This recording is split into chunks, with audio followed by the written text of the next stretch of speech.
नमस्कार, मी डॉक्टर शशिकांत काळे. आपण बघत आहात धन्वंतरी हेल्थ केअर. गेल्या एपिसोडमध्ये आपण जे बघितलेले आहे प्रश्न, त्याच्यातील राहिलेले प्रश्न आज आपण बघणार आहोत. आणि यानंतरच्या पुढील चॅनलमध्ये आपण प्रत्येक टॉपिकवर सेपरेट चर्चा करणार आहोत. तर आज जे काही राहिलेले प्रश्न आहेत ते या ठिकाणी आपण सुरू करूया. चला तर सुरू करूया. डॉक्टर, स्वयंपाक करत असताना आपण तो रुचकर होण्यासाठी वेगवेगळ्या मसाल्यांचा वापर करतो. तर या वेगवेगळ्या मसाल्यांबद्दल काय सांगता येईल? छान प्रश्न विचारला. आजीबाईचा बटवा आपण मागे जे आपल्या याच्यातलं नाव दिलेलं आहे, किचनमधील वनौषधींचा खजिना किंवा स्वयंपाकघरातील औषधी वनस्पतींची माहिती आपण बघत आहोत. आपल्याला माहिती आहे की टेक्सास जे राज्य आहे अमेरिकेत, त्या ठिकाणी अँडरसन कॅन्सर इन्स्टिट्यूट आहे. त्यांनी कॅन्सरचं ऑपरेशन झाल्यानंतर केमोथेरपी, रेडिएशन दिल्यानंतर होणारे साईड इफेक्ट दूर करण्यासाठी आपल्या मसाल्यांचा वापर केला आहे. त्याला रिझल्ट आले आहेत. मागे तुम्हाला मी सांगितलं होतं की हळदीचा उपयोग त्याने कर्करोग कॅन्सर प्रतिबंधक म्हणून सांगितलेलं आहे. त्याचाच आहे. त्याचप्रमाणे तमालपत्र आहे मधुमेहाच्या बाबतीत किंवा ओव्हरवेट, ओबेसिटी याच्यामध्ये जर आपण बघितलं तर ज्यांना स्थूलपणा आहे त्यांच्या आहारामध्ये आपल्या मसाल्याचे पदार्थ जे आहेत त्याच्यामध्ये आमसूल आणि दालचिनीचं जर नियमित सेवन केलं गेलं तर वजन कमी व्हायला मदत होते. त्याचप्रमाणे साखर, वाढलेली साखर कमी व्हायला आणि रक्तदाब कमी व्हायला मदत होते.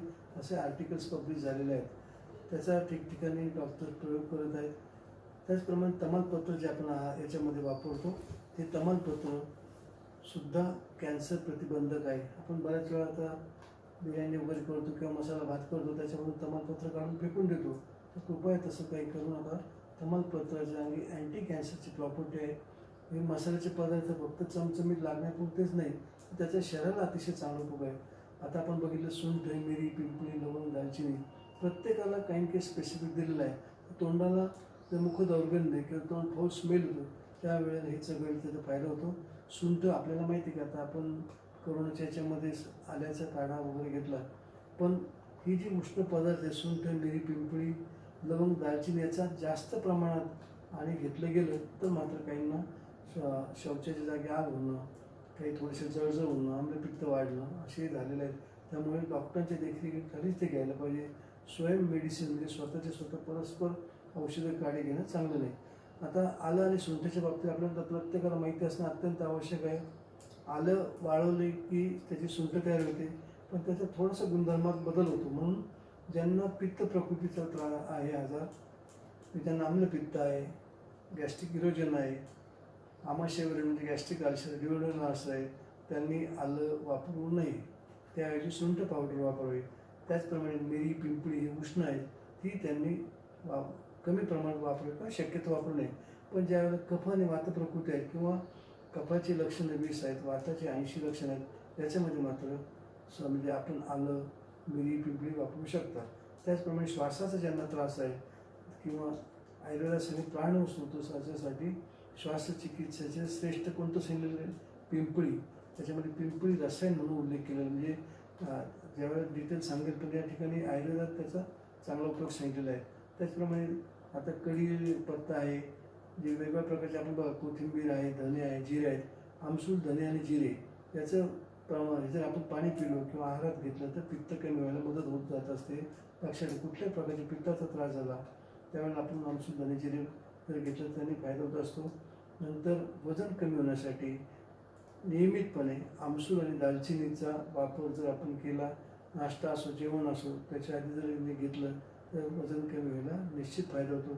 एकदा का वजन आटोक्यात आलं तर आपण ओव्हरवेट, ओबेसिटी आणि मेटाबॉलिक सिंड्रोम रिलेटेड डिसीज किंवा ओबेसिटी रिलेटेड डिसीज वेगवेगळ्या प्रकारचे जे आहेत त्याच्यामध्ये रक्तदाब आहे, मधुमेह आहे, पित्ताशय खडे होणं आहे, वेगवेगळ्या प्रकारचे कॅन्सर आहे, संधिवात आहे, मुलींमध्ये PCODचा त्रास आहे, हे सर्व कमी व्हायला आमसूल आणि दालचिनी मदत करत असतात. त्याच्यावर रिसर्च चालू आहे, तर आहारामध्ये त्याचा समावेश करा. त्यानंतर कढीपत्ता जो सांगितलेला आहे हा मधुमेह प्रतिबंध आहे. त्यामुळे पुदिना, कढीलिंबू, कोथिंबीर याची आपण चटणी करून वापरू शकतो.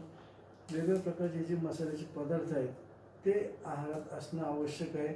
ज्यांना पित्ताचा त्रास आहे त्यांनी एक बाजारामध्ये प्रवीणचा गोडा मसाला मिळतो, या ठिकाणी कुठल्या कंपनीचा नाही, पण त्याच्यामध्ये मिरची नाही आणि मिरची नसल्यामुळे त्या पेशंटला मिरचीमुळे होणारा दाह म्हणजे गॅस्ट्रायटिस होत नाही आणि त्याला त्रास कमी होतो आणि फायदे मिळतात. त्यामुळे त्यांना पित्ताचा त्रास आहे त्यांनी म्हणजे साधा आपल्याला प्रवीणचा गोडा मसाला म्हणून त्याचा जरी चिमूटभर टाकून काढा घेतला तरी त्याला निश्चित फायदा होत असतो. त्याचप्रमाणे हे जे वेगवेगळ्या प्रकारचे मसाल्याचे पदार्थ आवर्जून आहारात असला तर तुम्हाला हे आजार होणार नाही तर झाल्यावर आटोक्यात यायला निश्चित मदत होईल. अत्यंत उपयुक्त अशी मसाल्याबद्दलची माहिती आपल्याला डॉक्टरांनी दिलेली आहे. यानंतर आपल्या आरोग्यासाठी ड्रायफ्रूट हे अत्यंत आवश्यक असतात, गरजेचे असतात. परंतु तरीसुद्धा असा प्रश्न पडतो की नेमके कोणते ड्रायफ्रूट घ्यावेत आणि त्यांचा शरीराला काय फायदा आहे आणि त्यानंतर किती प्रमाणात खावे. छान प्रश्न आहे. आता समाजामध्ये दुर्दैवाने श्रीमंत आणि गरीब असा भाग आहे. आता आर्थिक परिस्थितीमुळे प्रत्येकजण हे ड्रायफ्रूट घेऊ शकत नाही, पण ज्यांना शक्य असेल त्यांना काजू, बदाम, पिस्ता, अक्रोड, जर्दाळू, खजूर, चारोळे आपण हे आहारामध्ये घेऊ शकतो आणि शेंगदाणे, किशमिश, मनुका हे आपल्यामध्ये घेणं शक्य आहे. आता बदाम, काजू आणि याच्यात जर बघितलं शेंगदाण्यामध्ये प्रोटीन्स व्हॅल्यूसारखे तर शेंगदाण्याला गरिबांचे काजू असं म्हटलेलं आहे. त्यांना शक्य नाही काजू घेणं, त्यांनी शेंगदाणे घेऊ शकतात आहारामध्ये, ते आपण या ठिकाणी वापरू शकतो. आणि मगाशी मी जाताना सांगताना राहिलं की याच्यामध्ये मसाल्याच्या पदार्थामध्ये तीळ, जवस, कारळे हे जे सांगितलेलं आहे तर ते सुद्धा आपण आहारामध्ये वापरणं गरजेचं आहे. काळ्या तीळ वापरायचं, त्याच्यामध्ये कॅल्शियम भरपूर प्रमाणात असतं. कारळे जे आहेत ते आपल्याला हृदयात असतं आणि जवस याच्यामध्ये ओमेगा 3 फॅटी ॲसिड असतं ते वापरायचं. पण ज्यांना रक्तपातळ व्हायचे गोळ्या चालू आहेत त्यांनी जवसाचा वापर काळजीपूर्वक करावा, त्यामुळे थोडासा त्रास होऊ शकतो.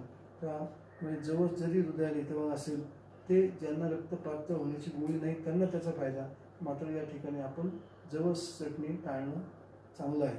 आता हे जे ड्रायफ्रूट्सच्या बाबतीत बघितलं, एक काजू, एक बदाम, एक पिस्ता, एक अक्रोड, एक जर्दाळू, खजूर, शेंगदाणे, चारोळे हे आपल्या मुठीत बसेल असे घ्यायचे, ज्याला म्हणतात की दुनिया मेरी मुठ्ठी में. तर तुम्ही एका मुठीमध्ये जर तुम्ही हे घेतलं तर तुमच्या शरीराला लागणारे जे मिनरल्स आहेत, खनिजे आहेत ते पुरेशी प्रमाणात तुम्हाला जातात आणि वेगळे सप्लिमेंटरी आपल्याला असं काही घ्यावं लागत नाही. त्यामुळे आहारामध्ये ज्यांना शक्य होईल त्यांनी काजू, बदाम, पिस्ता, अक्रोड, जर्दाळू आवर्जून घ्यावे. याच्यामध्ये पोटॅशियम, मॅग्नेशियम वेगवेगळ्या प्रकारचे मिनरल्स शरीरात जात असतात आणि शरीराची इम्युनिटी, प्रतिकारशक्ती वाढायला मदत होत असते. ड्रायफ्रूट्सच्या बाबतीत आपण बघताना खजूर बघितला आहे. बाजारामध्ये आता मंडईमध्ये ओला खजूर मिळतो की ज्याच्यामध्ये साखरेचं प्रमाण अतिशय कमी आहे. तर मधुमेहाच्या पेशंटनी असा खजूर खायला हरकत नाही. पण जसं आपण फळांच्या बाबतीत बघितलं की त्यांनी आंबा, पपई, केळी जसं पिकलेले खायचं नाही, तसा पिकलेला म्हणजे परिपक्व झालेला खजूरसुद्धा खायचा नाही. पण बाजारामध्ये जो आता खजूर आलेला आहे मंडईमध्ये मिळतो, हातगाड्यांवर मिळतो, तो खायला हरकत नाही. आपल्याला त्याचे बेनिफिट आहे. दुसरं चारोळ्याच्या बाबतीत सध्या चारोळ्याची खीर करायची, खसखस वापरायची आणि महत्त्वाचं म्हणजे खसखसमध्ये नैसर्गिक बीटवेल आहे, ते शुद्ध शाकाहारी आहेत. त्यांनी या ठिकाणी आपण आहारामध्ये खसखस वापरायची. त्याचप्रमाणे स्पिरुलिना म्हणजे शेवाळ जे आहे ते या ठिकाणी आपल्या शरीराला बीटवेल देत असतं. दुधाची पावडर हे नैसर्गिक बीटवेल आपल्याला देत असतं. आणि याच्यामध्ये मगाशी बघितलं की शेंगाड्याचं जे पीठ आहे त्याच्यामध्ये नॅचरल आयोडीन आहे. आणि ज्यांना गर्भिणीला म्हणजे जेव्हा फॉलिक ॲसिड आपण देतो, युरिन प्रेग्नन्सी टेस्ट पॉझिटिव्ह आल्यानंतर आपण त्या महिलेला थ्रोट प्रेग्नन्सी शेंगाड्याचं पीठ देणं अत्यंत आवश्यक आहे. त्याचप्रमाणे बाळाची वाढ होण्यासाठी शेंगाडा पीठ मदत करतं, कारण त्याच्यामध्ये नॅचरल आयोडीन आहे. आणि ज्या मातेने जर गर्भिणी अवस्थेमध्ये शेंगाड्याचं पीठ सेवन केलं तर बाळाची वाढ चांगली होते.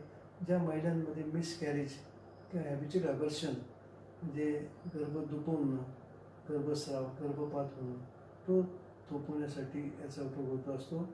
असं भावप्रकाशाने सांगितलेलं आहे. गर्भसंस्थापक म्हणजे संस्थापक कर असं त्याचा उल्लेख केलेला आहे. आणि आपल्याला जेव्हा शक्य असेल त्यावेळेला खसखशी सुद्धा खीर करून घेऊ शकता.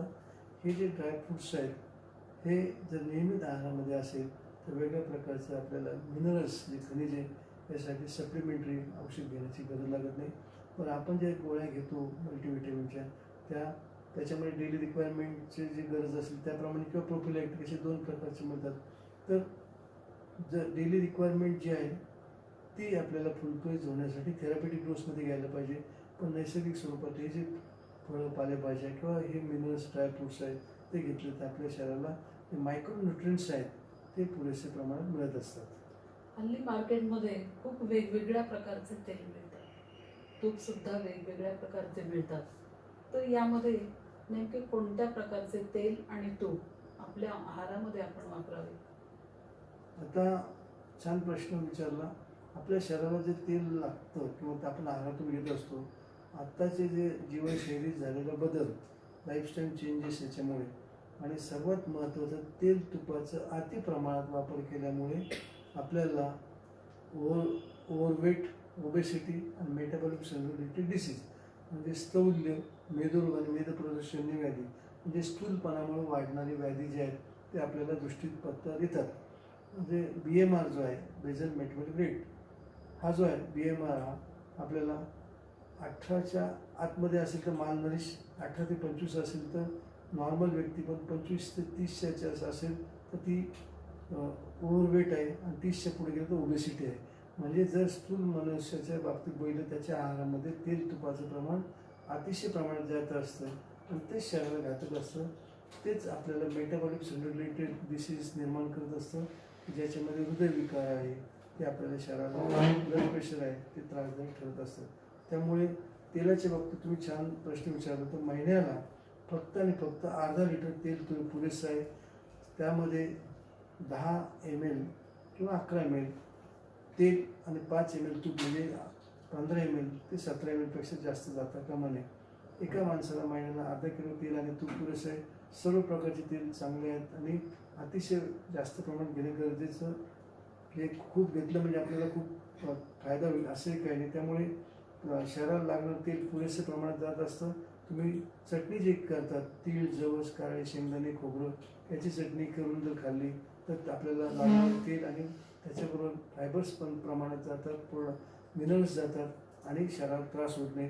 आणि राहिलेलं तेल त्याची सप्लिमेंटरी आपल्याला जे आवश्यक आहे ती 10 ml मधून जात असते. मग आता तेल बघितलं तर करडीचं तेल आहे, शेंगदाण्याचं आहे, सूर्यफुलाचं आहे, सोयाबीनचं आहे, राईस ब्रॅन आहे, ऑलिव्ह आहे, कॅनोल ऑइल आहे. हे सर्व प्रकारचे तेल बघितलं तर कुठल्याही प्रकारचं तेल चांगलं आहे, कुठल्या प्रकारचं वाईट नाही. आपण जर खाली दक्षिणेमध्ये गेलो तर खोबरेल तेल वापरतात, कोकोनट ऑइल. आणि उत्तरेकडे गेलो तर पंजाबमध्ये मोहरीचं तेल, गुजरातमध्ये शेंगदाणा तेल, महाराष्ट्रामध्ये सूर्यफुलाचं तेल, करडीचं तेल असं विविध प्रकारचं वापरतात. जर जसं ज्या ठिकाणी अवेलेबल आहे ते वापरायला काही हरकत नाही, पण जास्त प्रमाणात नको या ठिकाणी महत्त्वाचं आहे.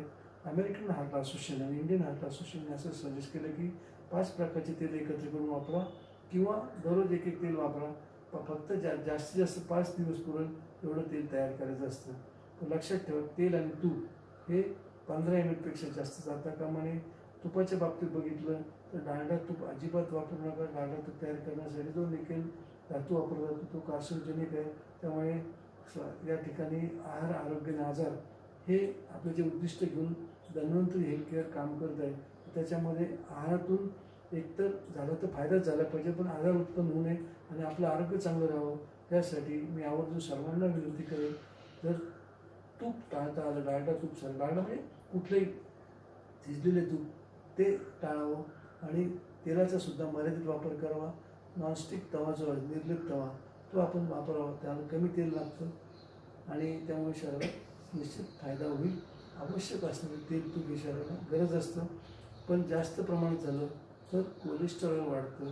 कोलेस्टेरॉल आणि ट्रायग्लिसराईड हे आपल्या शरीराला त्रासदायक. आता या ठिकाणी आपण बघितलं की तेलामुळं ट्रायग्लिसराईड वाढतं आणि प्राणीजन्य पदार्थामुळं कोलेस्टेरॉल वाढतं. दोन्ही वाढले की आपल्या शरीराला हृदयविकाराचा त्रास होतो. म्हणजे हृदयाचे वेगवेगळ्या प्रकारचे आजार, रक्तदाब, ब्लड प्रेशर ज्याला म्हणतात, हाय ब्लड प्रेशर, कोलेस्ट्रॉल वाढलं, ट्रायग्लिसराईड वाढलेलं आहे. तर अशा वेळेला आपण काय करतो, आम्ही कोलेस्ट्रॉल कमी करायच्या गोळ्या देतो. चांगलं कोलेस्ट्रॉल, वाईट कोलेस्ट्रॉल, बॅड कोलेस्ट्रॉल आणि गुड कोलेस्ट्रॉल. तर वाईट कोलेस्ट्रॉल कमी करतं, गुड पण कमी होतं. तर त्यासाठीच आहारामध्ये हे जे प्राणीजन्य पदार्थ आहेत, दूध, दुग्धजन्य पदार्थ आणि मांसजन्य पदार्थ आहेत, हे कमी असणं गरजेचं आहे. किंवा शक्यतो जर शक्य असेल तर टाळणं गरजेचं आहे. आणि मात्र या ठिकाणी ट्रायग्लिसराईड जे वाढतं हे तेलामुळे वाढतं. त्यामुळे तेल हे कमी प्रमाणात आपण घ्यायचं. आणि जर तूप वापरायचं असेल तर ज्यांना शक्य आहे त्यांनी गाईचं तूप वापरलं काही हरकत नाही. खनिजे, मिनरल्स आणि ॲमिनो ॲसिड याबद्दल काय माहिती सांगतात? आपल्या शरीराला आवश्यक असणारे जसं आपण प्रोटीन, फॅट, कार्बोहायड्रेट बघितलं तर वेगवेगळ्या प्रकारचे जे विटॅमिन्स, मिनरल्स आणि ॲमिनो ॲसिड हे आपल्याला आवश्यक असतात. विटॅमिन्सच्या बाबतीत बघितलं तर विटॅमिन्सचे जे 2 प्रकार आहेत, fat soluble, water soluble. Vitamin A, D, E, K हे ऑइल सोल्युबल आहे. आणि विटॅमिन बी कॉम्प्लेक्स ज्याला आपण म्हणतो ते आहारामध्ये असं गरजेचं आहे. B1, B2, B3, B6, B9, B12, choline, tryptophan यासारखे आपल्याला शरीरामध्ये हे वेगवेगळ्या प्रकारच्या पालेभाज्या, फळं याच्यामधून सगळं विटॅमिन जात असतात. ॲमिनो ॲसिड्स आहेत ते आपल्याला म्हणजे प्रोटीन जेव्हा आपण घेतो, प्रोटीन तयार होण्यासाठी आपल्याला ॲमिनो ॲसिडची गरज असते. वेगवेगळ्या प्रकारचे ॲमिनो ॲसिड्स जे आहेत तेही आपल्याला अत्यंत महत्त्वाचे आहेत.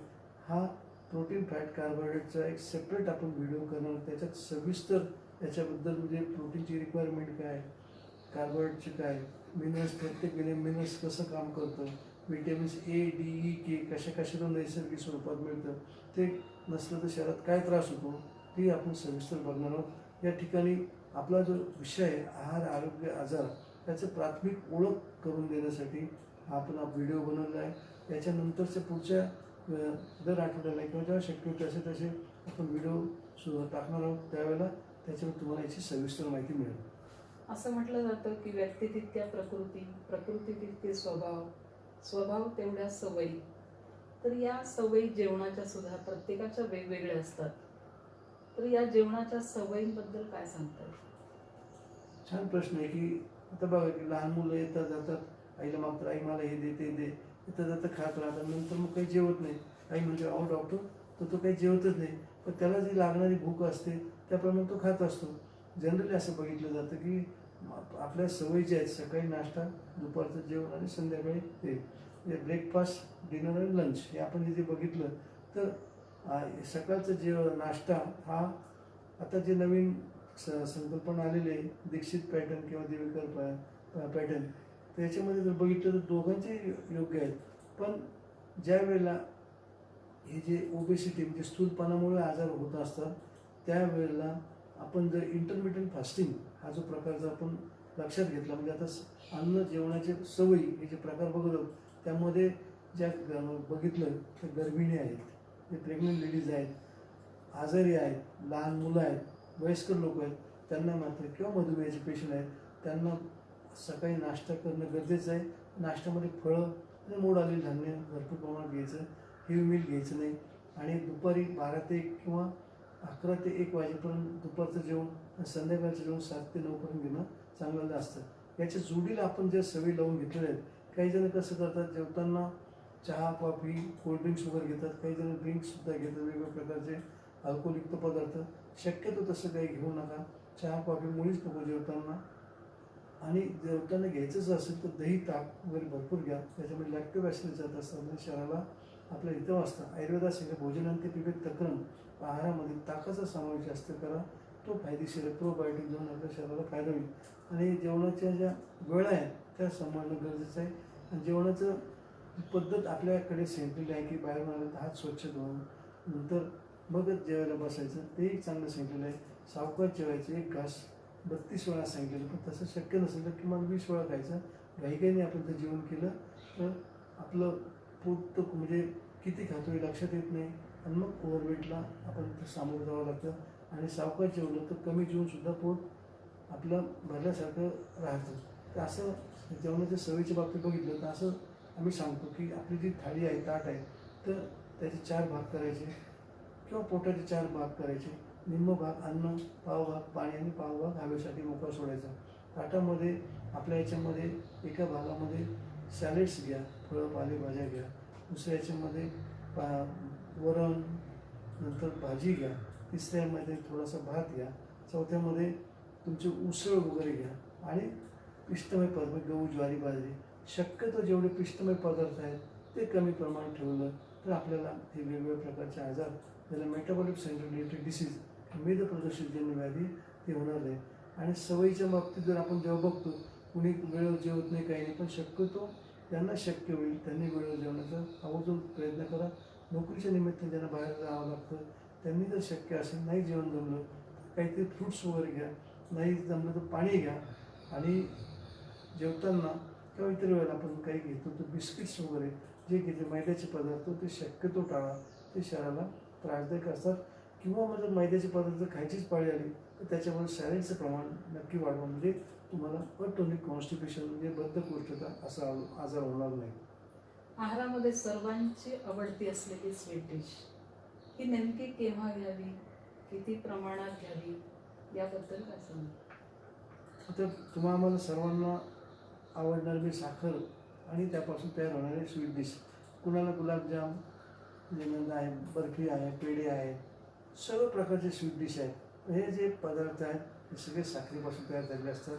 आणि एक म्हणजे साखरेमध्ये जर बघितलं तर 99% सगळे कार्बोहायड्रेट असतात आणि 1 ग्रॅम कार्बोहायड्रेटपासून 4 ग्रॅम कॅलरीज मिळतात. तर साखर खाऊ नका असं मी म्हणणार नाही, पण साखर तयार करताना जे केमिकल वापरलं जातं ते शरीराला घातक आहे. तर त्याच्याऐवजी साखरेचे गूळ, काकवी तुम्ही वापरू शकता. आणि हे जे पदार्थ आहेत ते मैदा, तेल, तूप, साखर, पुन्हा काय वाढणार, आपली शरीरामध्ये हाय कॅलरीज जाणार आणि overweight, obesity, metabolic related disease. हे जर मधुमेह नसेल तर इतरांनी खायला काही हरकत नाही, पण ते लिमिटेड प्रमाणात घ्यायचं. म्हणजे 2 गुलाबजाम किंवा जिलबी वगैरे काय असेल ते, किंवा बाहेर कुठं जर गेलं तर एखाद्या वेळा ठीक आहे, पण घरी मात्र हे स्वीट डिशचं प्रमाण जास्त प्रमाणात नको आहे. कारण आपल्याला आपलं आत्ताचं 20व्या वर्षी जर प्रत्येकाचं जे वजन आहे ते जर कायम राहिलं तर कुठल्याही प्रकारचे आजार होणार नाही.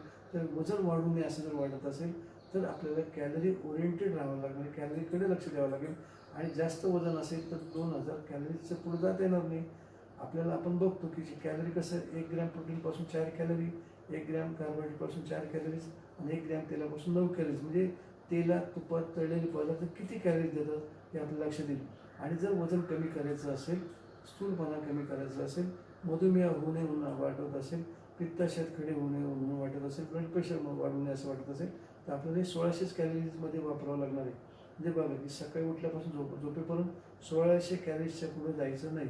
तर त्याप्रमाणे जर बघितलं तर तुम्हाला किती लिमिटेशन, सगळं खायचं पण प्रमाणात खायचं. म्हणजे आयुर्वेद सांगितलं की भुकेपेक्षा 2 घास, म्हणजे ज्यावेळेला असं वाटतं आपण भरपूर खाऊ शकतो त्याच वेळेला थांबायचं, म्हणजे आपल्याला पुढचे आजार होणार नाही. गोड पदार्थ वाईट नाही, पण गुळापासून तयार केलेले. हल्ली कसं झालं, आत्ताच्या काळामध्ये पूर्वीच्या काही पैसे खूप कमी असायचे, म्हणजे सणावारालाच आपल्याला फक्त तेल, तूप किंवा साखरेचे पदार्थ मिळायचे. हल्ली प्रत्येकाकडे पैसा आलेला आहे, लाईफस्टाईल चेंज झालेले आहे. त्याच्यामुळे जो पैसे आले की जाऊन दुकानात जाऊन घेऊ शकतो, पण ते शरीराला घातक आहे. मधुमेहाच्या पेशंटनी साखर, गूळ, काकवी, मध वापरू नये. फक्त मधच चालेल की ज्या पेशंटला इन्शुलिन इंजेक्शन चालू आहे किंवा रक्तातली साखर कमी झाली, अशा वेळेला मात्र त्यांनी मध चाटला तर हायपोग्लायसेमिक लक्षण, म्हणजे रक्तातली साखर कमी झाल्यामुळे जे होणारे घाम फुटणं, घबराट होणं, चक्कर येणं कमी पडेल, पेशंटला बरं वाटेल. पण शक्यतो त्यांनी म्हणजे मधुमेह, टाईप 2 डायबिटीज यांनी साखर घ्यायची नाही, गूळ घ्यायचा नाही, काकवी नाही, मध नाही.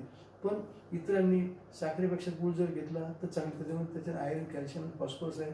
त्यापेक्षा काकवी जे आहेत, लहान मुलांना तुम्ही ब्रेड देताना जर काकवी दिली तर त्याला म्हणजे ब्राऊन ब्रेड वापरा, म्हणजे मैद्याचा त्रास नाही, आणि त्याला तुम्ही काकवी जर लावून दिली तर ती फायदेशीर, म्हणजे आयर्न, कॅल्शियम, फॉस्फरस जाईल असं आपल्याला. म्हणजे ऊसाचा रस, त्याच्यापासून होणारे गूळ, साखर, काकवी, आणि त्याचप्रमाणे बीटची साखरसुद्धा मधुमेहाच्या पेशंटला चालत नाही. म्हणजे तुम्हाला जर निवडायचं असेल, आपण म्हणून खडी साखर वगैरे ती सुद्धा नको, पण एक तोंडात टाकण्यापुरतं. आता खूप थकवा आला आहे, आपण बाहेर मिळालं की आजी काय करायचं, शेंगदाणे, गूळ, पाणी द्यायचं तर आपल्याला बरं वाटतं. म्हणजे हा जो थकवा आहे डिहायड्रेशनमुळे, उन्हातून आल्यामुळं, तो दूर व्हायला गूळ पाणी मदत करत असतं. त्यामुळे हे जे स्वीट डिशेस आहेत ते आपल्या पूर्वजांनी सांगितलं ते आपण अंगीकारले पाहिजेत. आणि दुसरं म्हणजे फळातली जी साखर आहे ती जर आपण घेतली तर कुठल्याही प्रकारचा त्रास होत नाही. त्याच्यामध्ये पाणी भरपूर प्रमाणात असतं आणि कॅल्शियम असतं, व्हिटॅमिन सी असतं, बाकीचे मिनरल्स असतात. त्यामुळे फळातली साखर जर आपण घेतली म्हणजे फळं खाल्ली तर फायदेशीर आहे. म्हणजे ही पांढरी साखरच खायला पाहिजे असं नाही. आपण त्याला स्लो पॉयझन किंवा सायलेंट किलर असं म्हणतो. आहारामध्ये जे भात, बटाटा, साबुदाणा, मीठ, मैदा, साखर आणि डाळडा तूप हे कमीत कमी प्रमाणात वापरलं तर आपल्याला स्थूलपणा, त्याच्यामुळे होणारे आजार, overweight, obesity, metabolic related disease होणार नाहीत किंवा आटोक्यात राहतील. या ठिकाणी मला आवर्जून सांगावंसं वाटतं. तेलाप्रमाणे बाजारात विविध प्रकारचं मीठ मिळतं. तर नेमकं आपण आहारामध्ये कोणत्या प्रकारचं मीठ वापरलं पाहिजे आणि त्याचे फायदे तोटे काय सांगता येईल? मिठाच्या बाबतीत आहे की मिठाशिवाय मनुष्य जगू शकत नाही. काही जणांना बघा की भरपूर प्रमाणावरून मीठ घ्यायची सवय असते. कृपया वरून मीठ घेऊ नका. आपल्या शरीराला लागणारं मीठ कोणत्याही प्रकारचं असलं तर साधारणतः म्हणजे 2.5 ग्रॅमपेक्षा कमी लागतं. शरीर जास्तीत जास्त 5 ग्रॅम एक्सेप्ट करतं आणि जास्त झालेलं मीठ आपल्या शरीराला त्रासदायक ठरतं. ज्यांना रक्तदाबाचा त्रास आहे त्यांनी तर मुळीच मीठ जास्त घेऊ नये. ज्यांना रक्तदाब आहे त्यांनी सैंधव मीठ आवर्जून वापरावं. हे सैंधव मिठामध्ये काय असतं की सोडियम आणि पोटॅशियम असतं. आपलं साधं जे मीठ आहे त्याच्यामध्ये फक्त सोडियम असतं. त्यामुळे म्हणजे पोटॅशियमचा फायदा मिळावा म्हणून सैंधव मीठ वापरायचं. आणि दुसरं मीठ आहे काळे मीठ, म्हणजे गॅसेस वगैरे होऊ नये, पचन होण्यासाठी आपण ज्याला भास्कर लवण चूर्ण म्हणतो की त्याच्यामध्ये ते वापरलेलं आहे. हिंगाष्टक चूर्णामध्ये इतर याच्यामध्ये सर्वचल असं मीठ म्हणून वापरलेलं आहे. तिसरं आयोडीनयुक्त मीठ म्हणून जे आहे. तर हायपोथायरॉइडचे जे पेशंट आहेत त्यांनी आहारामध्ये थायरॉइडसाठी आपल्याला आयोडीनयुक्त मीठ वापरणं गरजेचं आहे. आता नवीन एक बाजारात मीठ घातलेलं आहे आणि हैदराबादची आपली जी संस्था आहे सेंट्रल गव्हर्नमेंटची आहाराच्या बाबतीत मार्गदर्शन करणारी, त्यांनी आवर्जून सांगितले की आयोडीन आणि आयर्नयुक्त मीठ जर आपण वापरलं तर आयोडीनच्यामुळे होणारा हायपोथायरॉइडिझम म्हणजे तो आजार होणार नाही. आणि दुसरं म्हणजे आयर्नच्या डेफिशियन्सीमुळे होणारा आजार जो आपल्याला आहे तो ॲनिमिया, पांढरोग, त्याला आयर्न डेफिशियन्सी ॲनिमिया तोही होऊ नये म्हणून त्याचा फायदा होईल. त्यामुळे 4 प्रकारचे मीठ आहेत ते आपण वापरायचे. पण कृपया वरून मीठ अजिबात घेऊ नका. अनेक मिठाचा प्रकार जो आहे खडे मीठ, ज्या वेळेला आपल्या पोटऱ्या दुखतात किंवा आपल्या पायांना वाम येतो अशा वेळेला कोमट पाण्यामध्ये खडे मीठ टाकून पाय बुडून ठेवावेत. शरीरात वाढलेलं लॅक्टिक ॲसिड कमी व्हायला मदत होत जात असते आणि पिंडीकोद्वेष्टन मस्क्युलर क्रॅम्प जे आहे ते कमी व्हायला या ठिकाणी मदत होत जात असते. अथर्व बरं हे बंद कर, तू बंद कर, हे बंद कर ना अधिकच, हे बंद कर आणि थोडं कट.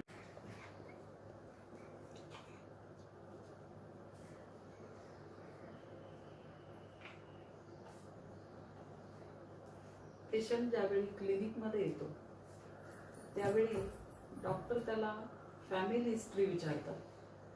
तर ही फॅमिली हिस्ट्री विचारण्यात डॉक्टरांचा उद्देश काय असतो याबद्दल माहिती जाणून घेणं आमच्या प्रेक्षकांना नक्कीच आवडेल. आपण आहार, आरोग्य आणि आजार या बाबतीत बघत आहोत. तर ज्यावेळेला पेशंट डॉक्टरांकडे येतो, आमच्याकडे येतो, त्यावेळेला आम्ही त्याचा कौटुंबिक इतिहास विचारत असतो की जे family history, past history, present history, personal history, त्याच्यामध्ये आम्हाला आजारपणाची माहिती देतो. तो ज्या आजारासाठी आता आला, समजा एखाद्या पेशंटचं आम्ही तपासलं, रक्तदाब वाढलेला आहे, म्हणजे नॉर्मल बी पी असतं 120/80, सिस्टोलिक म्हणजे वरचं जे आहे ते 120 आणि खालचं 80 असतं, जनरली आयडियल असतं. पण त्याचं वरचं जेव्हा 160-70 आहे, खालचं 110च्या 100च्या पुढं आहे, त्याला विचारतो घरात कोणाला काही ब्लड प्रेशरचा त्रास आहे का, कोणाला समजा दुसरा काही हृदयविकार आहे का. त्याचप्रमाणे आपण जर बघितलं तर मधुमेहाचे पेशंट आहे तर त्याला आपण विचारतो की तुमच्या आईवडिलांपैकी कोणाला आहे का, ॲलर्जीचा त्रास असेल तर तो कोणाला आहे का. म्हणजे हिस्ट्री घेताना आपल्याला त्याचा म्हणजे फायदा होतो. कारण बरेचसे आजार असे अनुवंशिक असतात, त्याला हेरिडिटरी असं म्हणतात की त्याच्या म्हणजे त्या पेशंटच्यामध्ये ते जीन्स आलेले असतात आणि त्यामुळे त्याला तो आजार झालेला असतो. म्हणजे तो कंट्रोलमध्ये आणण्यासाठी आपल्याला त्याला मार्गदर्शन करता येतं. मग त्या ठिकाणी ओबेसिटीच्यामुळे होणारे आहेत, ब्लड प्रेशर आहे, डायबिटीज आहे, संधिवात आहे, ऑस्टिओआर्थरायटिस आहे, अल्झायमर आजार आहे, स्किन डिसीजेस आहेत, वेगवेगळ्या प्रकारचे कॅन्सर्स आहेत. हे याप्रमाणे जर बघितलं तर हिस्ट्रीमध्ये आम्हाला त्याचा असं बराचसा फायदा होतो. कारण आम्हाला म्हणजे आमचं जे डायग्नोसिस असतं हे क्लिनिकल डायग्नोसिस असतं आणि जे तपासण्या असतात त्याला मदत करत असतात. पण पेशंटची आम्ही जेव्हा हिस्ट्री घेतो डिटेल हिस्ट्रीमध्येच आमचं डायग्नोसिस हे 70-80% झालेलं असतं. पण पेशंटला सोयीस्कर पडावं आणि आपलं म्हणजे जे आमचं फायनल डायग्नोसिस असतं ते त्याला मदत होईल म्हणून ह्या आपण बाकीच्या तपासण्या करत असतो. पण या कौटुंबिक इतिहास म्हणजे फॅमिली हिस्ट्रीवरच जवळजवळ 70 ते 80% डायग्नोसिस झालेलं असतं आणि त्याप्रमाणे उपचार करतात. बऱ्याच वेळा पेशंट काही म्हणजे पुढच्या तपासण्या पण करत नाही, पण आमचं क्लिनिकल डायग्नोसिस जर जेव्हा झालेलं असतं त्याप्रमाणे त्याला उपचार करता येतो आणि त्याला आराम लागत असतो. वेगवेगळे आजार म्हणजे जसे की अनुवंशिक आजार असतात, संसर्गजन्य आजार असतात, या वेगवेगळ्या आजारांबद्दल काय सांगता येईल?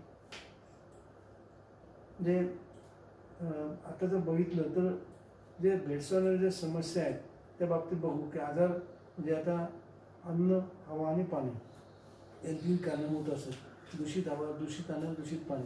आता करोनाच्या बाबतीत आपण जर बघितलं तर आता जो ज्वलंत समस्या आहे की आता वेगवेगळ्या प्रकारचे वेगवेगळे आजार सगळ्यांना होतात. सगळ्यांना सगळे आजार होतील असं आहे का? नाही.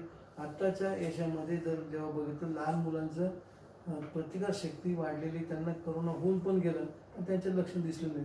त्याचप्रमाणे भारतामध्ये आजही कितीतरी ठिकाणी अजून आपले 130-138 कोटीचं भारत आहे, त्या ठिकाणी आपल्याला लसीकरण पूर्ण झालं आहे का नाही, तरी पण लोकांमध्ये करोना होऊन पण गेला तर त्यांच्यामध्ये लक्षणं काही नाही. ते हर्ड इम्युनिटी असं म्हणतात. त्याच्यामुळे आपल्या या ठिकाणी आपल्याला दिसणाऱ्या केसेस खूप कमी आहेत. शासनाचे खूप प्रयत्न चालू आहेत. म्हणजे करोनाचे डॉक्टर्स म्हणजे शासकीय यंत्रणा खूप प्रयत्न करत आहेत. पण त्या ठिकाणी आपण म्हणजे व्याधी क्षमता इम्युनिटी वाढण्यासाठी जे आवश्यक लसीकरण आहे ते घेतलं तर त्यांनी अजून आपला हा जो करोना आहे हा आटोक्यात राहायला निश्चित मदत होईल. आता जे आजाराच्या बाबतीत बघितलं की असे कुठले आजार नाही की ते डॉक्टरांच्या याने कंट्रोलमध्ये येऊ शकतात. म्हणजे आपला उद्दिष्टच तो आहे की धन्वंतरी हेल्थ केअरचं की to control the disease, cure the disease आणि प्रिव्हेंट द डिसीज असे 3 प्रकार आहेत. आता मधुमेह आहे, रक्तदाब आहे, कॅन्सर आहे. हे आजार आपल्याला आटोक्यात ठेवता येतात आणि वेगळा समजा PCODचा त्रास आहे तो कमी करता येतो. संधिवाताचा त्रास आहे, अल्झायमर आहे, ज्यावेळेला डिमेन्शिया आजार असतो म्हणजे विस्मरण होतं, त्याच्यामध्ये नंतर त्याचं विस्मृती होते. ह्या आजार बरे न होण्यासारखे आहेत, त्याकडे आपल्याला लक्ष देणं गरजेचं आहे. पोटाचे आजार आहेत, ॲलर्जीचे आजार आहेत, दम्याचे आजार आहेत. प्रत्येक याच्यामध्ये आहार महत्त्वाची भूमिका बजावत असतो. आहाराच्या बाबतीत जर योग्य डायटेशन करून आपण आपला आहार समजून घेतला तर आपल्याला उपचार करायला मदत होते किंवा आपला आजार वाढू नये म्हणून त्याला आपल्याला त्या ठिकाणी प्रॉपर ट्रीटमेंट देता येत असते. तज्ज्ञ डॉक्टरांच्या औषधाला पर्याय नाही, त्यांचं मार्गदर्शन आपल्याला घेणं अत्यंत आवश्यक आहे. त्यांचं नॉलेज जे आहे ते आपल्याला मृत्यूच्या दारातून ओढून आणतात. पण त्या जोडीला जर आपण आहार घेतला तर आपल्याला औषधाची गरज कमी लागते किंवा आपला आजार लवकर बरा व्हायला मदत होत जात असते. सर्व आजारांमध्ये उदाहरणार्थ आम्लपित्त आपण घेतलं तर हायपर ॲसिडिटी ज्याला म्हणतो. आता एखाद्या पेशंटने सतत स्पायसी फूड, चिलीज खाल्ले, मसाल्याचे पदार्थ खाल्ले, लाल मिरची, हिरवी मिरची, काळा मसाला खात गेला आणि त्याने इकडे ॲसिडिटीच्या गोळ्या कंट्रोलमध्ये येण्यासाठी ॲसिलॉकोमिज वगैरे सल्फेट पॅन्टो गोळ्या घेतल्या त्याचा काही उपयोग आहे का? गोळ्या आहे तो पण बरं पण पुन्हा तेच चालू आहे. त्याचप्रमाणे ॲलर्जीच्या बाबतीत आपल्याला न चालणारा पदार्थ जो आहे तो जर आपण घेतला तर तो शरीराला ॲलर्जी स्वरूपात होईल. किंवा मधुमेहाचा पेशंट आहे त्याला साखर, गूळ, काकवी, मध खाऊ नको म्हणून सांगतो आणि जर त्यांनी गुलाबजाम, श्रीखंड, बासुंदी, पोहे खाल्लं तर साखर वाढली का इन्शुलिन रेजिस्टंट होईल, इन्शुलिन सिक्रेशन जास्त हे करावं लागलं आणि मग वाढलेले इन्शुलिन आणि वाढलेली साखर याचं ताळमेळ बसत नाही. त्यामुळे रक्तातली साखर वाढली की होणाऱ्या दुष्परिणामाला सामोरं जावं लागतं. त्यामुळे असा कुठलाही आजार नाही की डॉक्टर आपल्या प्रयत्नांनी तो आटोक्यात आणू शकतात. त्यामुळे सेल्फ मेडिकेशन किंवा स्वयं औषधी योजना म्हणजे ओव्हर द काउंटर प्रोडक्ट न घेता डॉक्टरच्या सल्ल्याने आपण जर घेतलं तर आपल्याला निश्चित फायदा होईल. सर्व व्याधींच्यासाठी आपल्या फॅमिली डॉक्टरकडे, फॅमिली फिजिशियनकडे, त्यांच्यामार्फत तज्ज्ञांकडे जाऊन औषधोपचार घेणं गरजेचं असतं. आता जेव्हा आम्ही सांगतो ओव्हर द काउंटर प्रोडक्ट, आता केमिस्ट तुम्हाला सांगतो डॉक्टरकडे जाऊन या, औषधोपचार करा, आपण तो जवळजवळ खूप पैसे लागतील बाबा, डॉक्टर काहीतरी हेच करणार, त्याचं काहीतरी पूर्ण दूषितपणा ठेवून केमिस्टला औषध द्यायला भाग पाडतो. तर त्यावेळेला त्याचं लक्ष देत नाही की डॉक्टर ते त्यांच्या नॉलेजप्रमाणे अभ्यासाप्रमाणे जास्तीत जास्त चांगली ट्रीटमेंट देत असतात. त्यामुळे कृपया वजन वाढणं, वजन कमी करणं, म्हणजे संधिवाताचे आहेत, पेन किलर आहेत, अशा कुठल्याही गोळ्या घेऊ नका, ते त्रासदायक असतात. आत्ता करोनाच्या काळामध्ये पहिले 8 ते 10 दिवस स्टेरॉइड घ्यायचे नसतात. पेशंट परस्पर मेडिकलमध्ये जाऊन स्टेरॉइडच्या गोळ्या घेतल्या डॉक्टरांच्या सल्ल्याशिवाय. त्याच्यामुळे वाढलेला ताकद, त्याच्यामुळे वाढलेला आजार हा, त्यामुळे इम्युनिटी कमी होते, आजार आपला जास्त वाढायला मदत होते. त्यामुळे स्टेरॉइड परस्पर घेणं, नंतर म्हणजे अँटी इन्फ्लॅमेटरी ड्रग म्हणजे डायक्लोसारखे गोळ्या आपण परस्पर घेणं, नाईसारख्या गोळ्या घेणं, याने संधिदुखीचा आजार तात्पुरता जरी कमी होत असला तरी सतत अति प्रमाणात घेतल्यामुळे दुष्परिणामाला सामोरं जावं लागतं. त्यामुळे ओव्हर द काउंटर प्रोडक्ट न घेता आपल्या फॅमिली डॉक्टरच्या सल्ल्यानेच औषधं घेत जावी. कुटुंब वैद्य ही पूर्वी संकल्पना होती, मधल्या काळातील लोप पावली. त्यामुळे आता पुन्हा जर फॅमिली डॉक्टर संकल्पना आली तर आपल्याला आपल्या आजाराचं मुक्तता नक्की मिळू शकेल. पेशंटच्या आजाराबरोबरच तो काय व्यवसाय करतो त्याच्या व्यवसायाबद्दल सुद्धा तितकीच चौकशी केली जाते. तर हे विचारण्यामागचा नेमका उद्देश काय असतो? छान प्रश्न आहे. आता व्यवसायानुरूप पेशंटची जर आम्ही जेव्हा कॅटेगरी करतो, म्हणजे पुन्हा जर आता बघितलं की ओबेसिटी, जर एक आजार घेतला की स्थूलपणा, की त्याच्यामुळे होणारे रक्तदाब, मधुमेह, संधिवात, पित्ताशयात खडे होणं, वेगवेगळ्या प्रकारचे कॅन्सर होणं, याचा जेव्हा संबंध बघतो की तो बैठा व्यवसाय करणार आहे, अव्यायाम म्हणजे व्यायाम नाही, आणि अशा लोकांमध्ये वजन वाढणं की ते आपल्याला समजतं. आता काही जण मी सकाळपासून दुकानावर गल्ल्यावर बसलो असतो, काहीच होत नाही, त्यांचं वजन वाढलेलं आहे, हालचाल नाही, त्यामुळे ते आजार झाले असतात.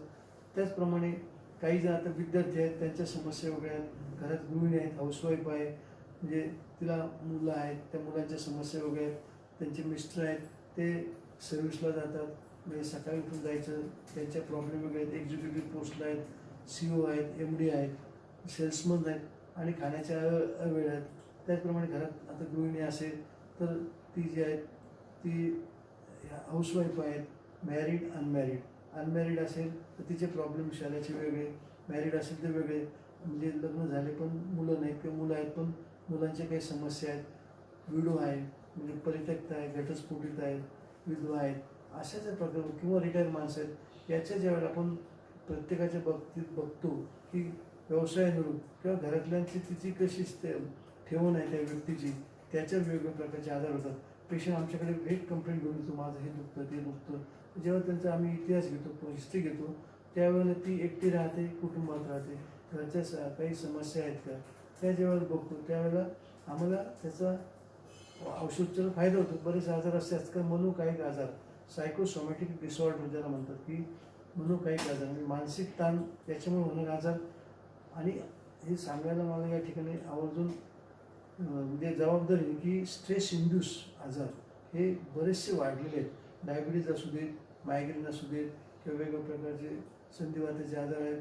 त्रास होतोय पण जास्त प्रमाणात होतो, त्याला फायब्रोमायल्जिया सिंड्रोम असं म्हणतात. त्याला कारण हे मानसिक ताणतणाव आहे, ओव्हर स्ट्रेस अँड स्ट्रेन हे व्यवसायानुरूप किंवा एकटं दुखतं राहण्याने होत असतं. मग बघा की विद्यार्थी कसे, लहान मुलगा आहे, मोठा मनुष्य आहे, लहान मुलगा समजून नाही तुम्हाला काही हे नको, मला खूप टेन्शन आहे का, तर सरांनी मॅडमने मला अभ्यास दिलेला आहे. तोच 10वीच्या मुलाचा प्रश्न आहे, 10वीचे पेपर कसे गेले, 12वीला पुढे गेल्यानंतर कुठली ब्रँच निवडायची, कॉलेजचं तोच प्रश्न, कॉलेजमधून बाहेर पडलं पुढं काय, पुढं झाल्यानंतर एखादा व्यवसाय, नोकरी ती मिळेपर्यंत, म्हणजे शेवटपर्यंत चिंता चिंता चिंता. या ठिकाणी सांगता येईल आपल्याला की आपल्याकडे छान सांगितलं की चिंता आणि चिता अनुस्वाराचा फरक आहे. चिंता जिवंत शरीराला जाळते आणि चिता मेलेल्या शरीराला जाळते, आणि ज्याला दाह म्हणजे इन्फ्लॅमेशन जे शरीरात होत असतं ते सर्व आजाराचं मूळ कारण आहे. आणि वेगवेगळे आजार होऊ नये म्हणून पुन्हा अँटी इन्फ्लॅमेटरी ड्रग देताना आहारामध्ये म्हणजे शाकाहारी जे आपण वापरतो किंवा ही जी द्रव्य आहेत म्हणजे अल्कली द्रव्य ती वापरल्यानंतर दाह म्हणजे इन्फ्लॅमेशन कमी होतं, आजार आटोक्यात राहायला मदत होत जातं. बऱ्याच वेळा आपण बघतो की आग्नेयाशयाचं म्हणजे पॅन्क्रियाचा कॅन्सर झाला असं डॉक्टर सांगतो, अचानक कसं काय डिटेक्ट झाला, त्या पेशंटला आधी बऱ्याच दिवस म्हणजे पॅन्क्रियाटायटिस झालेला असतो, तो लक्षात येत नाही, त्याचं जेवण कमी झालेलं आहे, भूक लागत नाही, अशक्तपणा आहे, अंगाला खाज येते, तर आपण दुर्लक्ष करतो की आपण प्रॉपर ट्रीटमेंट न घेता किरकोळ गोळ्या भागत असतो. पण ज्यावेळी ती स्टेज वाढत जाते आणि रुग्ण एक महिन्याभरात पेशंट रुग्ण जाते. स्वतः मी जाऊन बघितलेलं आहे. तर आपल्या याच्यामध्ये जर आपण प्रॉपर लक्ष दिलं गेलं तर ती व्यक्ती कुठल्या याच्यात आहे, म्हणजे तुम्ही आलं की तिला सगळ्या शरीराला औषध जे इंजेक्शन औषधं तर पर्याय नाही, पण डॉक्टरांकडे थोडा वेळ काढून ते आपल्या डॉक्टरकडे फॅमिली डॉक्टरकडे जाऊन जर प्रॉपर ट्रीटमेंट घेतली, त्यांना विषय सांगितला आपल्याला काय होतंय आणि त्यांनी वेळ देऊन जर समजून घेतलं तर बरेचसे आजार हे मानसिक तणावामुळे होत असतात, ते दूर व्हायला निश्चित मदत होते. हल्ली आपण मेटाबॉलिक सिंड्रोम या आजाराबद्दल नेहमी ऐकतो. तर या आजाराची लक्षणं काय असतात किंवा त्याबाबत घेण्याची काळजी याबद्दल आम्हाला सविस्तर माहिती द्या. मेटाबॉलिक सिंड्रोम रिलेटेड डिसीज म्हणजेच आता तुम्हाला सांगितले की मेदप्रदूषणजन्य व्याधी, म्हणजेच या ठिकाणी ओव्हरवेट, ओबेसिटी आणि मेटाबॉलिक सिंड्रोम डिसीज याचं कोरिलेशन आहे. म्हणजे आपण जर बघितलं तर हृदयाच्या बाबतीत जर बघितलं तर मेटाबॉलिक सिंड्रोम रिलेटेड डिसीजमध्ये पहिलं काय येतं, आता आपण ऐकतो की आता मृत्यूची कारण आपल्याला बघतो की आता कशामुळे मृत्यू झालं, अहो ते आजोबा होते, त्यांना हार्ट अटॅक आला ते गेले की त्यांना हृदयविकारच होतं. म्हणजे पहिले कारण काय याच्यामध्ये मेटाबॉलिक सिंड्रोम रिलेटेडमध्ये हृदयविकार, हाय ब्लड प्रेशर म्हणजे HDL LDL जे चांगलं कोलेस्ट्रॉल आहे ते कमी झालेलं असतं आणि वाईट कोलेस्ट्रॉल वाढलेलं असतं, त्याच्या जोडीला ट्रायग्लिसराईड वाढलेलं असतं. बरं याच्यामध्ये हाय बीपीमुळे काय होतं, स्ट्रोक म्हणजे मेंदूत रक्तस्राव होतो, पुढे पॅरालिसिस होतं. इकडे खाली जर बघितलं तर रक्तातली साखर वाढलेली असते, टाईप 2 डायबिटीज. पुढं काय झालेलं असतं, वेगवेगळ्या प्रकारचे कॅन्सर, अन्ननलिकेचं कॅन्सर असेल, लिव्हरचा असेल, फुफ्फुसाचा असेल, स्त्रियांमध्ये गर्भाशयाचा स्तनाचा कॅन्सर असेल, नंतर दम्याचे आजार, या ठिकाणी वेगवेगळ्या प्रकारचे श्वासाचे आजार, नंतर संधिवाताचे आजार, विस्मृती, अल्झायमर आजार, महिलांमध्ये sterility, PCOD polycystic ovary disease हा आजार, हे सर्व जे आजार आहेत आणि वेगवेगळ्या प्रकारचे कॅन्सर, नंतर श्वास घ्यायला होणार त्रास, एक मेटाबॉलिक सिंड्रोम रिलेटेड डिसीजमध्ये मोडतात. या ठिकाणी आपला जो लक्षणं दिले की ते BP जे आहे ते कंट्रोलमध्ये पाहिजे, शुगर जी आहे 100च्या फास्टिंग ब्लड शुगर 100च्या आतमध्ये पाहिजे, HbA1c म्हणून टेस्ट आहे ती जी आहे 5.6 ते 6च्या आत पाहिजे, 6 ते 7 प्री डायबिटिक स्टेज, 7 ते 8 डायबिटीस, 8च्या पुढे इन्शुलिनची गरज लागते. म्हणजे HbA1c सुद्धा याच्यामध्ये आहे. सर्व मेटाबॉलिक सिंड्रोम रिलेटेड डिसीजमध्ये मोडतात. त्यामुळे हीच मृत्यूची कारण आहेत. त्यामुळे मृत्यू टाळायचं आहे अकाली तर तुम्हाला या ठिकाणी मेटाबॉलिक सिंड्रोम रिलेटेड डिसीजेस कंट्रोलमध्ये आणायला पाहिजे. ती जर कंट्रोलमध्ये आणायचं असेल आहाराकडे लक्ष दिलं पाहिजे. आहारातून आपण आरोग्याच्या जोडीला आजार कंट्रोलमध्ये ठेवू शकतो. त्यामुळे हा जो चौरस आहार आहे, समतोल आहार आहे, त्याच्यामध्ये protein, fat, carbohydrate, vitamins, minerals आहेत, ती आपल्याला पुरेशी प्रमाणात घेतली तर हे सगळे पुढचे आजार होत नाही. OTC प्रॉडक्ट्स कोणकोणते आहेत? ओव्हर द काउंटर प्रोडक्ट आपण जे बघितलं तर पेशंट जर दुखतं, कुठं सर्दी पडचं, खोकला झाला आहे, डायरेक्ट मेडिकलमध्ये जातात आणि ते केमिस्टला म्हणतात की मला हे औषध द्या, ते द्या. तर ओव्हर द काउंटर म्हणजे डॉक्टरांच्या प्रिस्क्रिप्शनशिवाय जे मिळणारे औषधं आहेत ते ओव्हर द काउंटर प्रोडक्ट असं म्हटलं जातं. काही औषधं अशी की डॉक्टरांच्या चिठ्ठीशिवाय मिळत नाही, ती आपण घेतो आणि आपल्या स्वतःला आजाराला भाग पाडतो. साधारणतः आपल्याला माहिती आहे ताप, डोकं, अंग दुखतं, कॅल्पॉल, क्रोसिन, मेटासिन आपण घेऊ शकतो, ती OTC प्रोडक्ट आहेत. नंतर आयबुप्रोफेन म्हणून जी गोळी आहे ती आपण OTC प्रोडक्टमध्ये आहेत. वेगवेगळ्या प्रकारचे ज्या सप्लिमेंटरीज औषधं आहेत ते डॉक्टरांच्या शिवाय चिठ्ठीशिवाय जे मिळणारे औषध आहे हे ओव्हर द काउंटर प्रोडक्ट म्हणून सांगितले जाते. आजार जसे वेगवेगळे आहेत तशा प्रत्येक डॉक्टरांच्या उपचार पद्धती सुद्धा वेगवेगळ्या आहेत, वेगवेगळ्या पॅथी आहेत. तर या वेगवेगळ्या उपचार पद्धतींबद्दल काय सांगता येईल? एकदम छान प्रश्न आहे. म्हणजे पेशंट जेव्हा डॉक्टरकडे जातो बघा की गर्दी असते, नवीन पेशंट दवाखान्यात डायरेक्ट घुसतो आणि डॉक्टरकडे तपासतो, घरी जातो, बरा होतो. त्यांनी बाहेरचा बोर्ड बघितलेला नसतो, तो कुठल्या पॅथीचा डॉक्टर आहे की कुठला नाही. तर त्या डॉक्टरवरची त्याची श्रद्धा त्या इतरांकडून ऐकलं असतं, त्या डॉक्टरचा गुण येतो, ते डॉक्टर चांगले आहेत, हे डॉक्टरचा फरक पडतो. सो तो ऐकू याच्यावर जात असतो का त्या डॉक्टरचे जे रेप्युटेशन त्या भागात झालेलं असतं ते ज्याला फॅमिली डॉक्टर असं म्हणतात आणि ती या ठिकाणी संकल्पना अपेक्षित आपल्या आहे. तर पॅथीचे जे आता ठरले म्हणजे पॅथी म्हणजे उपचार पद्धती, पहिलं आहे आयुर्वेद, ॲलोपॅथी, होमिओपॅथी, निसर्गोपचार, युनानी, सिद्ध हे जे पॅथी आहेत, नंतर निसर्गोपचार आहेत, नंतर मसाज थेरपी आहे, हे असे फुलं म्हणजे पुष्पौषधी असे प्रकार आहेत. तर सेंट्रल गव्हर्नमेंटची जी आता नवीन धोरण आहे, वैद्यकीय धोरण, त्याच्यामध्ये त्यांनी असं अपेक्षित केलं की एका हॉस्पिटलमध्ये अंडर वन रूफ, एका हॉस्पिटलच्या छत्राखाली रुग्णाला पाहिजे त्या पॅथीचा उपचार मिळावा, असं सेंट्रल गव्हर्नमेंटचा प्रयत्न आहे. म्हणजे त्याच हॉस्पिटलमध्ये आता डॉक्टर बसले, एखादा संधिवाताचा पेशंट आहे, त्याला डॉक्टरने तपासणी केली, ॲलोपॅथी डॉक्टरने गुडघा फोटो काढायला सांगितला, पण ग्रेड फर्स्ट आहे ऑस्टिओआर्थरायटिस, गोळ्यावर भागेल, मग कोणत्या गोळ्या देणं सोयीस्कर होईल? पेन किलर म्हणून त्यांच्यामधल्या ॲलोपॅथीला देतील, पण आयुर्वेदामध्ये काही औषधं अशी की सांध्याची झीज थोपवतात, होमिओपॅथिकमध्ये त्या दोघांच्या सल्ल्याने म्हणजे मिश्र वैद्यकीय चिकित्सा द्यावी असं अपेक्षित आहे. चीनमध्ये त्या ठिकाणी आता आपण मलेरियाचे इंजेक्शन वापरतो, इमाल, हे वनस्पतीपासूनच तयार केलेलं आहे, त्यांच्याकडे संशोधन झालेलं आहे, त्याप्रमाणे ते वापरले आहेत. पाश्चात्य देशामध्ये त्यांच्या जे ब्राझील असू देत, इटाली असू देत, अमेरिका, त्यांच्याकडे जे हर्बल मेडिसिन जे आहे ते आधी वापरतात, त्याच्या जोडीला ॲलोपॅथी वापरतात आणि आजार आटोक्यात ठेवता येतात. ते कुठलीही पॅथी परिपूर्ण नाही, पण पाश्चात्य जी आहे ॲलोपॅथी, हिचा विकास जास्त झालेला आहे, त्याचं संशोधन झालेलं आहे आणि ह्या बाकीच्या पॅथी ज्या आहेत ॲलोपॅथी, आयुर्वेद, होमिओपॅथी, त्या मानाने संशोधन कमी असल्यामुळे पण चांगले असल्यामुळे त्या सगळ्या पॅथी डॉक्टरांच्या सल्ल्याने वापरत, पण सेल्फ मेडिकेशन आणि ओव्हर द काउंटर आपण जाऊन कुठलं तरी वजन वाढवायचं म्हणून पावडर घ्यायची, चूर्ण घ्यायची, वजन कमी होण्यासाठी घ्यायचं, ते मात्र कमी करू नका, असं कृपया करू नका, त्याच्यामुळे आजारच वाढणार आहे. आणि दुसरं सर्वात महत्त्वाचं की एक पॅथी दुसऱ्या पॅथीला मदत करत असते. सुश्रुताने याचं फार चांगलं एक उदाहरण दिलं आहे की त्यांनी डॉक्टरांना सांगितलं की एखाद्या पॅथीचा तुम्ही जेव्हा पदवीधर होता तर वैद्याने सर्व पॅथीचा उपचार पद्धतीचा अभ्यास करून रुग्णाला जी योग्य वाटेल ती उपचार पद्धती योजावी आणि त्याला मृत्यूच्या दाढीतून खिचून आणावं, म्हणून वैद्याला, डॉक्टरांना चरकडे प्राणाचार्य म्हटलेलं आहे. आणि त्यांनी असं सांगितलं की रुग्णाला स्वतःच्या आपतेष्टाप्रमाणे उपचार करावेत. अष्टांग संग्रामध्ये वाघभटाचार्य म्हणतात की रुग्णाला स्वतःच्या आपतेष्टाप्रमाणे, पुत्राप्रमाणे उपचार कर, म्हणजे तू इम्पॅथी म्हणजे आत्मीयतेने उपचार करा, सहानुभूतीने करा, हेच प्रत्येक वैद्यक शास्त्राचे डॉक्टर करत असतात.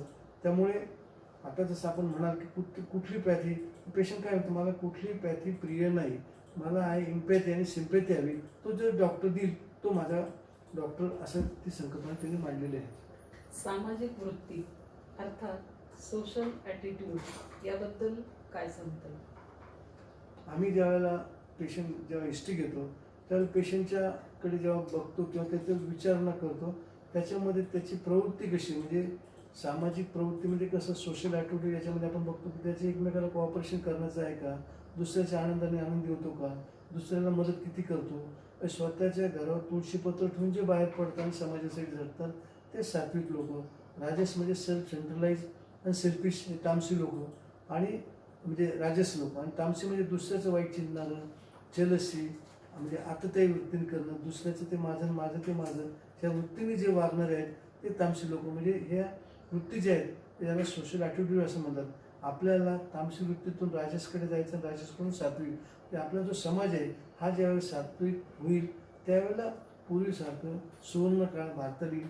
आणि आत्ताची जी परिस्थिती विचित्र होऊ घातलेली आहे, मनुष्य म्हणजे करोनामुळं मनुष्य खचलेलं आहे, तर याच्यामध्ये आपल्याला मानसिक धीर देण्यासाठी एकमेकाच्या मदतीला सहाय्याला धावून जाणं गरजेचं आहे. पण जेव्हा करोना 1.5 वर्षापूर्वी आला तर त्या गावामध्ये त्या ठिकाणी चाळीमधले सुद्धा शेजारचे लोकसुद्धा त्या करोनाग्रस्ताच्या माणसाकडे जायला भीत होते किंवा जात नव्हते. आता तर थोडंसं त्यांचं टेन्शन कमी झालेलं आहे, पण त्या व्यक्तीला म्हणजे बाजूला टाकल्यासारखं होतं. कोविडच्या माणसाबाबत कसं आपण वागलो, आपल्या नातेवाईकाच्या बाबतीत कसं वागलो, हे आपण जर बघितलं तर त्याला सेल्फ सेंट्रल आणि सेल्फ आत्मकेंद्रित वृत्ती आहे. सात्विक वृत्ती ही या ठिकाणी आपल्याला अपेक्षित आहे. दुसऱ्याच्या मदतीला धावून जाणं हे सर्वात महत्त्वाचं आहे. आपले आरोग्य चांगले राहण्यासाठी आहाराबरोबरच त्याच्या जोडीला व्यायामही तितकाच आवश्यक आहे, तर त्याबद्दल काय सांगतो? म्हणजे आहार, व्यायाम आणि औषधी हे कुठल्याही उपचार पद्धतीचे जे भाग आहेत, एक्झरसाईज याच्यामध्ये महत्त्वाचे. लाईफस्टाईल चेंज झाल्यामुळे आपल्याला लक्षात येतं की आपल्याला या ठिकाणी आपल्याला हे जे आजार आहेत हे आटोक्यात ठेवण्यासाठी किमान चालण्याचा व्यायाम, पळण्याचा व्यायाम, म्हणजे पोहणं, हे सगळे आपल्याला आटोक्यात ठेवणं गरजेचं आहे. म्हणजे आपल्याला दररोज किमान 5 किलोमीटर चालणं आवश्यक आहे.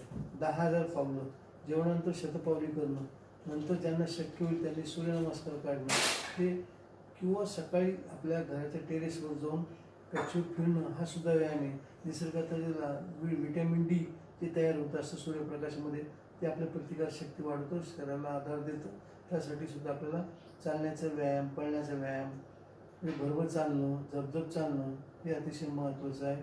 दोरीवरच्या उड्या घेणं, संध्याकाळच्या वेळेला 5 ते 6च्या वेळा शाळेतल्या विद्यार्थ्यांनी ग्राउंडवर खेळणं, हे जर केलं तर शरीराला चांगल्या प्रकारचा व्यायाम होतो आणि मूळ म्हणजे जे आहे वजन वाढण्याची समस्या त्या दूर व्हायला मदत होत असते. बदलत्या काळानुसार आपली लाईफस्टाईल अर्थात सवयी कशा असाव्यात?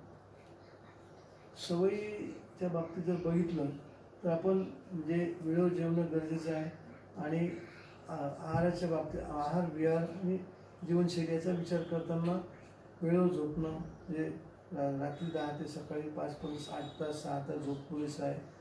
नंतर खाण्याच्या बाबतीतल्या जे वेळ आहेत त्या वेळेवर पाळणं, सकाळी नाश्ता, दुपारी जेवण 12 ते 1च्या दरम्यान, संध्याकाळी 8 ते 9च्या दरम्यान, मध्ये काही न खाणं आणि जर शक्य गरजेचं वाटलं तर एखादा टोमॅटो, पाणी भरपूर पिणं, ब्लॅक टी, ब्लॅक कॉफी घेणं असं आवश्यक. पण चुकीच्या सवयी लावायच्या नाही. आता बाबतीत काय बघतात मुलं, कधी कधी येता जाता खातात, त्यामुळे आपल्याला प्रमाणापेक्षा आहार जातो. किंवा घरात आपण बसलो आहे, टी व्ही समोर बसलो आहे, वेगवेगळ्या प्रकारचे मॅचेस चाललेले आहेत किंवा सिरियल बघतो आहे आणि एका हातात जंक फूड आहेत, म्हणजे कुकीज आहेत, बिस्किट आहेत, खारी आहेत, केक आहे, समोसा आहेत, नंतर वेफर्स आहेत आणि हे जे आपण खातो आणि नकळत आपलं वजन वाढत जातं.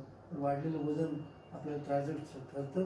विशेषतः मुलांच्या बाबतीत आम्ही जेव्हा शाळांमध्ये बघितलं, चाइल्डहुड ओबेसिटी हा जो प्रकार सांगितला आहे, त्या मुलांकडे त्या HbA1c जर वाढलेली दिसली तर आज त्यांच्याकडे दुर्लक्ष केलं तर आज न उद्या त्या मुलांना डायबिटीज झाल्याशिवाय राहणार नाही. मधुमेह होऊ नये म्हणून चाइल्डहुड ओबेसिटी म्हणजे विद्यार्थी दशेमध्ये मुलांचं वजन न वाढू देण्यासाठी आपण सर्वांनी प्रयत्न करणं गरजेचं आहे. जंक फूड जे आहेत ते टाळणं अत्यंत आवश्यक आहे. आपल्या आहारामध्ये ॲसिड आणि अल्कली डाएट असे जे 2 प्रकार आहेत, याबद्दल काय सांगताय? म्हणजे ॲसिड आणि अल्कलाइड हा एक मोठा विषय आहे. आता वेळेअभावी तेवढं सांगू शकतो की आपला जो pH आहे तो 7.5 pH राहायला पाहिजे. ॲसिडिक डाएट नको, अल्कली डाएट पाहिजे. म्हणजे जे सिट्रस फूड्स जे आहेत, जे संत्री, मोसंबी, आवळा, नस किंवा शरीराला हितावह पदार्थ आहेत, ते सगळे अल्कली डाएट आहेत. आणि ॲसिडिक डाएट याच्यामुळे ॲसिडोसिस होतं आणि आजार वाढतात. त्यामुळे अल्कली जो आहे त्याचा चार्ट मी पुढच्या व्याख्यानामध्ये देईल. त्याप्रमाणे तो जर आपण आहारात त्याप्रमाणे वापरलं तर नक्कीच आपल्याला आजारापासून दूर राहायला मदत होईल. आपण आपला आहार, लाईफस्टाईल, जेवणाच्या सवयी याबद्दल तुम्ही आत्ताच सांगितलं की चुकीच्या सवयी जर असतील तर त्याचा निश्चितच दुष्परिणाम हा आपल्या आरोग्यावर होतो आणि साहजिकच मृत्यू हा त्याला कारणीभूत ठरतो. तर या मृत्यूची कारणं काय सांगता येतील? आता आपल्या ह्या व्याख्यानाच्या याच्यामध्ये शेवटचा हा अतिशय महत्त्वाचं की नैसर्गिक मृत्यू येणं हे स्वाभाविक आहे, पण अकाली मृत्यू हा जो येतो तोच आपल्या या ठिकाणी आपल्याला रोखायचा आहे. ज्याला मेटाबॉलिक सिंड्रोम रिलेटेड डिसीज हे जे आपण बघितले तीच सर्व मृत्यूची कारणं आहेत. पहिलं हृदयविकार, हार्ट अटॅक. आपण म्हणतो की चांगलं होतं, आता चालता बोलता गेला मग तो हृदयविकारामुळे म्हणजे हार्ट अटॅकमुळे. दुसरं म्हणजे निमोनिया, तिसरं कॅन्सर, चौथं TB, ॲक्सिडेंट, डायबिटीज, स्ट्रोक, मेंदूत रक्तस्राव होणं, पॅरालिसिस होणं, म्हणजे हे जे आजार सांगितले आहेत हे सर्व मृत्यूचे कारण आहेत. म्हणजे जगामध्ये आपण जर बघतो तर याच्याशी सर्व संबंधित आहेत. हे मेटाबॉलिक सिंड्रोम रिलेटेडशी संबंधित आहेत, ते ओबेसिटीचे संबंधित आहेत. मग जर तुम्ही ओबेसिटी रोखू शकलात, वजन आटोक्यात ठेवू शकला तर मेटाबॉलिक सिंड्रोम रिलेटेड डिसीज होणार नाही. ते न झालं तर तुम्हाला अकाली मृत्यू म्हणजे नैसर्गिक मृत्यूशिवाय येणारे मृत्यू ते दूर राखण्यासाठी आपल्याला मदत होईल. म्हणजे हा या ठिकाणी आपल्याला मृत्यू जो जन्मला त्याला मृत्यू आठवणे. लक्षात ठेवा की मृत्यू कुणी असा अमरपट्टा घेऊन आलेला नाही. आज नव्हतं त्याला मृत्यू आहे, पण वयामानाप्रमाणे होणारा मृत्यू हा वेगळा आणि तरुणपणी होणारा मृत्यू वेगळा. तर यासाठी आता याच्यामध्ये करोनाच्या बाबतीत बघितलं की तरुण माणसं ज्यांना साखर वाढली, मधुमेह होता किंवा झाला, साखर वाढल्यामुळे आणि इम्युनिटी कमी पडली, रेजिस्टंट पॉवर कमी पडल्यामुळे एक्सपायर झाली. मागे सुद्धा असं स्वाईन फ्लूच्या बाबतीत एवढं झालं की त्या पेशंटला निमोनिया झाला. 10पैकी 7 लोक त्याच्यामध्ये शुगर वाढल्यामुळे गेले होते. म्हणजे ज्यांना शुगर आहे, म्हणजे ज्यांना मेटाबॉलिक सिंड्रोम रिलेटेड डिसीज आहेत, त्याचं कारण ओबेसिटी आहे, पँक्रियाला सूज आलेली आहे, इन्सुलिन सिक्रेशन कमी होते, ते सर्व लोकांना मृत्यूला सामोरं जावं लागलं. त्यामुळे या ठिकाणी आपण जर नैसर्गिक मृत्यू टाळता येत नाही, पण आत्ता जे आहारातून आपण जर शरीर चांगलं ठेवलं, मनाची स्थिती चांगली ठेवली, तर आपल्याला म्हणजे प्रसन्न आत्मा, इंद्रिय आणि मन ते आपल्याला अकाली मृत्यू टाळता येणं शक्य आहे. तर या ठिकाणी आपण आता जी प्रार्थना आहे ती प्रार्थना मॅडम म्हणतील आणि थांबूया. त्यानंतर पुढचे जे घेणार आहोत आपण एक एक टॉपिकवर घेणार आहोत. तुम्हाला हा व्हिडिओ कसा वाटला याबद्दल तुम्ही कमेंट बॉक्समध्ये सांगा. आपल्या मित्रमैत्रिणींना शेअर करा. तुमच्या ज्या सूचना असेल त्याची नक्की आम्ही दखल घेऊ. आणि या निमित्ताने मला एवढंच सांगायचं की जे आमचं जे उद्दिष्ट आहे, स्वस्थस्य स्वास्थ्य रक्षणं आतुरस्य व्याधी परिमोक्षा, जो निरोगी आहे त्याचं आरोग्याचं रक्षण करणं आणि जो आजारी आहे व्याधी लक्षण त्याची दूर करणं, त्यासाठी तुम्ही आम्हाला मदत करा. आपलं स्वस्थ भारत, समृद्ध भारत, बलशाली भारताचे जे स्वप्न बघितलं आहे, शक्तिशाली भारताचं स्वप्न जे बघितलं आहे ते साकारण्यासाठी आम्हाला मदत करा. ह्या चॅनलला सबस्क्राईब करा आणि जास्तीत जास्त आपल्या मित्रमैत्रिणींपर्यंत पोहोचवा. धन्यवाद. आता यानंतर समारोपाच्या ठिकाणी आपली वैदिक प्रार्थना मॅडम म्हणतील, त्यानंतर आपण थांबूयात. सर्वेपि सुखिनः सन्तु, सर्वे सन्तु निरामय, सर्वे भद्राणि पश्यन्तु, मा कश्चित् दुःखं वाप्नुयात्. धन्यवाद. धन्यवाद.